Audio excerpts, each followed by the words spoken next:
आज अपन कॉटन पढ़ेंगे, जो ये एक रेशेदार क्रॉप है। इसे रेशेदार फसलों का राजा भी कहते हैं।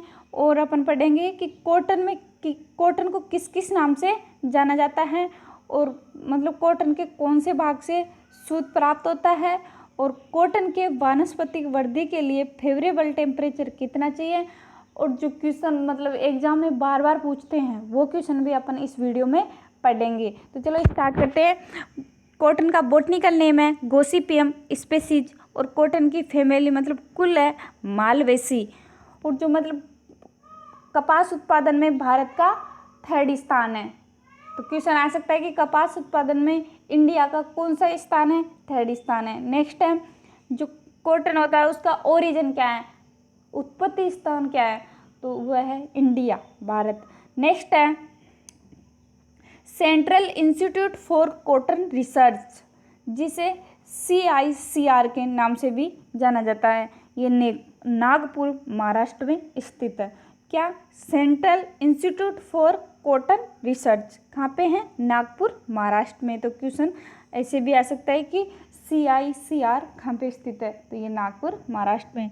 नेक्स्ट है, जो कॉटन होता है उसको सफ़ेद सोना व रेशा का राजा भी कहा जाता है। सफ़ेद सोना के अलावा इसमें उजला सोना भी कहा जाता है। तो कई कई चीज़ ऐसी होती है कि वो लिखी नहीं जाती, मुंह से बोल दिया जाता है, तो उसको आप नोटबुक में लिख ले तो, ताकि आपको लंबे समय तक याद रह जाएगा।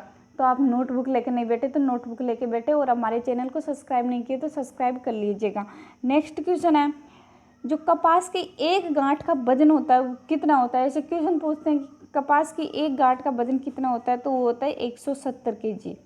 नेक्स्ट क्वेश्चन है, कपास के वानस्पतिक वृद्धि के लिए अनुकूल तापमान मतलब फेवरेबल टेम्परेचर, ये एग्रीकल्चर सुपरवाइजर 2013 में पूछा हुआ क्वेश्चन है।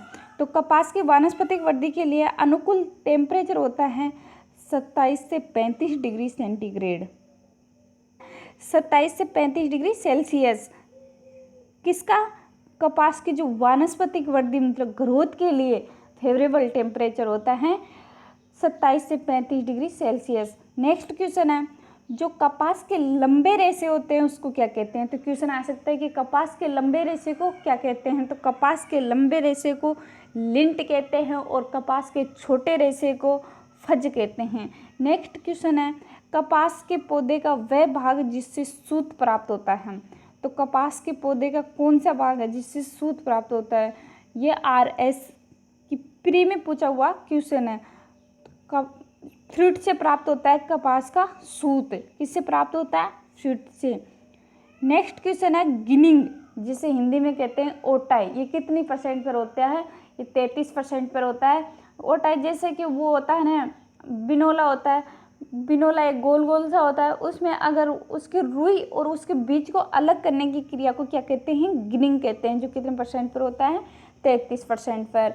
और इसे जो कॉटन को सफ़ेद सोना भी कहते हैं और उजला सोना भी कहते हैं, और ये रेशेदार फसलों का राजा है, ये अपन को याद रखना है। इसका बॉटनिकल नाम है गॉसिपियम स्पीसीज, और इसकी फैमिली है मतलब कुल है मालवेसी, और इसका ओरिजिन है इंडिया। तो ये सब चीज़ अपन को अच्छे से याद करनी है, क्योंकि एग्जाम में पूछते हैं। अब अपना अगला पार्ट पढ़ेंगे, जो कपास की पूरी डिटेल से पढ़ेंगे, जैसे कपास की खेती के लिए क्लाइमेट और सॉइल, और इसमें जितने भी डिजीज लगते हैं उनको अपन डिटेल से पढ़ेंगे अगले पार्ट में।